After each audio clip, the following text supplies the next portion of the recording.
সমস্যাকে জড় থেকে উপড়ে ফেলার জন্য এবার সিমিকে নিজ হাতে খুন করে ফেলার সিদ্ধান্ত নিল রাই। হ্যাঁ বন্ধুরা, ভিডিওতে লাইকটি দেখতে থাকুন। যেই মুহূর্তে কিনা পুলিশে সোহিনী এবং অনির্বাণের কথা শুনে বলতে থাকি যে দেখুন, আপনাদের শুধুমাত্র অনুমানের ভিত্তিতে আমরা কাউকে অ্যারেস্ট করতে পারি না এবং সেই পারমিশনটুকু আমাদের কাছে নেই। ম্যাডাম, আগে ওনার যে আপনারা অভিযোগটা করছেন ওনার বিরুদ্ধে, সেই অভিযোগটা প্রমাণ করুন, তারপর আমরা ওনাকে অ্যারেস্ট করতে পারবো। ততক্ষণ পর্যন্ত অ্যারেস্ট ওয়ারেন্ট ছাড়া আমরা ওনাকে কোনো মতো অ্যারেস্ট করতে পারবো না। অন্যদিকে এই কথা শোনা মাত্র যখন রাই বলতে থাকি যে না, খুব একটা বেশি সময় নেওয়া যাবে না, যত শীঘ্রই সম্ভব সেই সমস্যাটাকে আমাকে জোর থেকে উপড়ে ফেলতে হবে এবং তার জন্য আজকের মধ্যেই আমাকে সিমিকে পৃথিবী থেকে সরিয়ে দিতে হবে। অন্যদিকে যখন আবারও সেই গোপন আস্তানায় রাই ফিরে যায় এবং সিমি বলতে থাকে যে কি রায়পূর্ণা, এখন নিশ্চয়ই এতক্ষণে পুলিশ তোমার পেছন পড়ে গিয়েছে, তার জন্য তো লুকিয়ে বাঁচিয়ে এরকম করে তুমি চোরের ভেসে আমার সামনে এসে হাজির হয়েছো, তাই তো?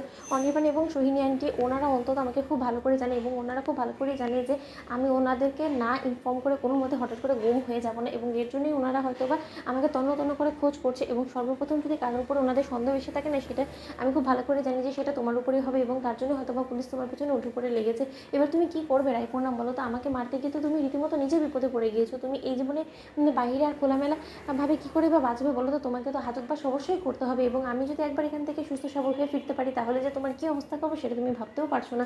অন্যদিকে এই কথা বলা মাত্রই যখন রাই হঠাৎ করেই সিমির দিকে বন্দুক তাক করে বলতে থাকে যে সিমি, আগে তুমি এই পৃথিবীতে বেঁচে তো নাও, এই পৃথিবীতে তোমার শ্বাস নেওয়ার দিন ফুরিয়ে এসেছে এবং আজই তোমার শেষ দিন। অন্যদিকে যখন সিমি কোনো কিছু বলার আগেই রাই সিমির দিকে বন্দুক তাক করে সিমিকে গুলি করে, ঠিক সেই মুহূর্তে সেখানে গুন্ডারা বলতে থাকছে ম্যাডাম এই আপনি কী করেন? ওনাকে তো শুধু এখানে এনে জিম্মি করে রাখার কথা বলেছিলেন, এখানে যে ওনাকে মেরে ফেলবেন সেটা তো বলেনি। অন্যদিকে রাই বলতে থাকে যে নিজ হাতে নিজের শত্রুর বিনাশ করলাম, এছাড়া আর কি? আমার একটা মাত্রই তো লক্ষ্য ছিল যে বা যারা আমার সংসারের মধ্যে ব্যাঘাত ঘটানোর চেষ্টা করবে তাদেরকে আমি জ্বর থেকে উপড়ে ফেলবো। এবার ওকে আমি শেষ করে দিয়েছি, আমার জীবনের সবথেকে বড় পাওনাটাই আমি পেয়ে গিয়েছি। এবার আমার কোনো টেনশন নেই। এবার যদি পুলিশ আমাকে অ্যারেস্ট করেও ফেলে তাতে আমার কোনো কিছু যায় আসে না। অন্যদিকে যখন রাই সিমিকে পৃথিবী থেকে বিদায় জানিয়ে অবশেষে যখন বাড়ি ফিরে আসে, ঠিক সেই মুহূর্তে অনির্বাণ বলতে থাকে যে কোথায় ছিলে এতক্ষণ, জানতে পারি?